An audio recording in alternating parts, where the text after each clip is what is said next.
ಇದು ಯಾಕೆ ಬೇಕು ಇದು ಅವೇರ್ನೆಸ್ ಅಂತ ಹೇಳಿದ್ರೆ, ಈಗ ಹೊಸ ಮಾತ್ರೆ ಒಂದು ಮಾತ್ರೆ ಮಾರ್ಕೆಟಿಗೆ ಬಂದ್ಬಿಟ್ಟು ನಿಮ್ಮನ್ನು ತಲುಪುತ್ತೆ ಅಂತ ಅನ್ನೋದಕ್ಕಿಂತ ಮುಂಚೆ ಆ ಮಾತ್ರೆ ಏನು ಆಕ್ಷನ್ ಮಾಡುತ್ತೆ, ಬರೋ ಜ್ವರನ ಕಮ್ಮಿ ಮಾಡುತ್ತಾ ಇಲ್ವಾ ಅಂತ ಅಂದ್ಕೊಂಡು ಅದನ್ನ ಟೆಸ್ಟ್ ಮಾಡಿರ್ತಾರೆ. ಫಸ್ಟು ಜಸ್ಟ್ ಅದು ಮಸಲ್ಲು ಅಥವಾ ಕಣ್ಣು ಅಥವಾ ಯಾವುದಾದ್ರು ಒಂದು ಪಾರ್ಟ್ನ ಟೆಸ್ಟ್ ಮಾಡ್ತಾರೆ. ಅದಾದ್ಮೇಲೆ ಅನಿಮಲ್ಸ್, ರ್ಯಾಬಿಟ್, ರ್ಯಾಟ್ ಅಥವಾ ಕ್ಯಾಟ್ ಯಾವುದಾದ್ರೂ ಆಗ್ಬೋದು, ಒಂದು ಅನಿಮಲ್ ಮೇಲೆ ಟೆಸ್ಟ್ ಮಾಡಿ ಅದರಲ್ಲೂ ಓಕೆ ಆದಮೇಲೆ ಆಮೇಲೆ ಹ್ಯೂಮನ್ಸ್ ಮೇಲೆ ಟೆಸ್ಟ್ ಮಾಡ್ತಾರೆ.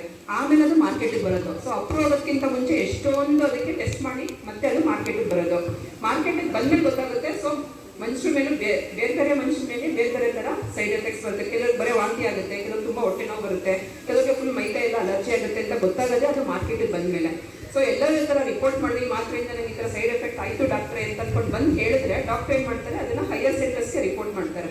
ರಿಪೋರ್ಟ್ ಮಾಡಿದಾಗ ಏನಾಗುತ್ತೆ, ಒಂದು ಮಾತ್ರೆಯಿಂದ ಇದು ಬರುತ್ತೆ, ಇದು ಸೈಡ್ ಎಫೆಕ್ಟ್ ಆಗುತ್ತೆ, ಇದು ಸೈಡ್ ಎಫೆಕ್ಟ್ ಆಗುತ್ತೆ, ಜ್ವರನೂ ಕಮ್ಮಿ ಮಾಡುತ್ತೆ, ಅದ್ರ ಜೊತೆಗೆ ಇವೆಲ್ಲ ದುಷ್ಪರಿಣಾಮಗಳು ಕೂಡ ಕಾಸ್ ಮಾಡುತ್ತೆ ಅಂತ ಗೊತ್ತಾಗುತ್ತೆ. ಅವಾಗ ಏನಾಗುತ್ತೆ ಅಂದರೆ ಮಾತ್ರೆ ಮೇಲ್ಗಡೆ ಆ ಡಬ್ಬದ ಮೇಲ್ಗಡೆ ಬರೀತಾರೆ ಯೂಸ್ ಓನ್ಲಿ ಇನ್ ಈ ಥರ.